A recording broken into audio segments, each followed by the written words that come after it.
प्यार है या फिर चरण वंदना है? सनातन का अपमान न करें, ये आप लोग। ठीक है अजय सिंह यादव जी, अभिनव बरोलिया जी, ये सब मंत्री पद बचाने ठीक के है, लिए चल रहा है सब। ठीक है। नीरज तिवारी जी, आपको आवाज मिल पा रही है? मैं आप दोनों से रिक्वेस्ट करूंगी कि आप लोग शांत हो जाएं। मैं एक और खास मेहमान जो हमारे साथ मौजूद है उनसे सवाल जवाब कर लेती हूँ।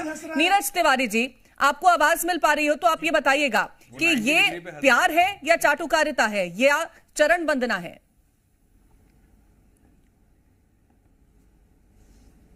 जी कीर्ति जी, अभी जिस तरीके से आज जन्मदिन का एक राजनीतिकरण हो रहा है, अब पूरे भोपाल में नहीं पूरे देश में इस विषय को लेकर के चर्चा हो रही है। कांग्रेस का यह मानना है कि मैं जन्मदिन अपनी आस्था से जैसे मनाना हम वैसे मनाएंगे, इसमें किसी को आपत्ति नहीं होना चाहिए। जैसे अभी यादव जी ने कहा कि राहुल जी को सनातन में कोई आस्था नहीं है, ठीक है, राहुल जी को आस्था नहीं है, कोई बात नहीं है, लेकिन उनके कार्यकर्ताओं को आस्था होगी, वो अपने हिसाब से मना रहे हैं। इस विषय को अपने को ज्यादा तूल नहीं देना चाहिए, खास तौर से जब इन्होंने जन्मदिन मनाया, और इस विषय को उठाना ही नहीं चाहिए। बीजेपी हमेशा क्या कर रही है कि जब भी कोई धर्म से जुड़ा हुआ मामला आ जाता है तो उसे बहुत तीव्र गति से जनमानस में लाने की कोशिश करती है। अभी जैसे जनगणना की बात हुई और जनगणना में जातिगत जनगणना को जोड़ा जा रहा है, तो कांग्रेस को ऐसा लग रहा है कि हमारे जननायक, जिनको आज हमने ट्विटर पे देखा था, एक्स पे देखा था कि न्याय योद्धा के नाम से उन्हें राहुल गांधी जी को पुकारा जा रहा है। इनका कहना है कि ग्वालियर जो खंडपीठ है हाई कोर्ट की, वहां पर अंबेडकर जी की मूर्ति क्यों नहीं लग रही है? कारण कुछ भी हो सकता है, लेकिन कांग्रेस ये कह रही कि बीजेपी नहीं लगवाना चाह रही है, वो अपने हिसाब से अपनी राजनीति कर रही है।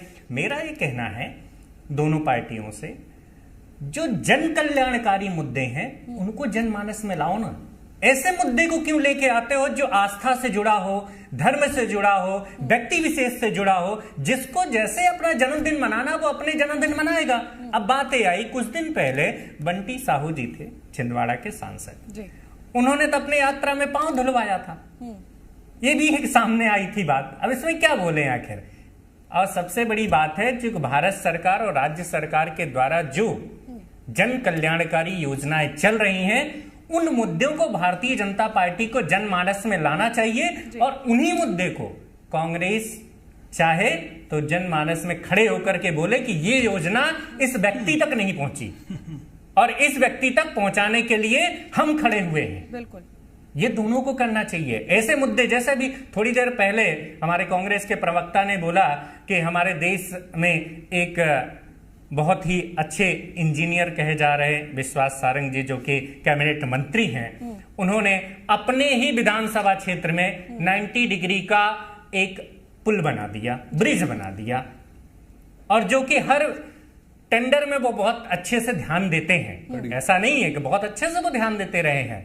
अब पता नहीं कौन सी ऐसी चूक हो गई, वहां पर उनका ध्यान आकर्षित नहीं हो पाया। अब जो कि एक राष्ट्रीय मुद्दा बन गया कि भारत में एक देखो 90 डिग्री का एंगल बना हुआ एक ब्रिज हमारे सामने दिखाई देने लगा है।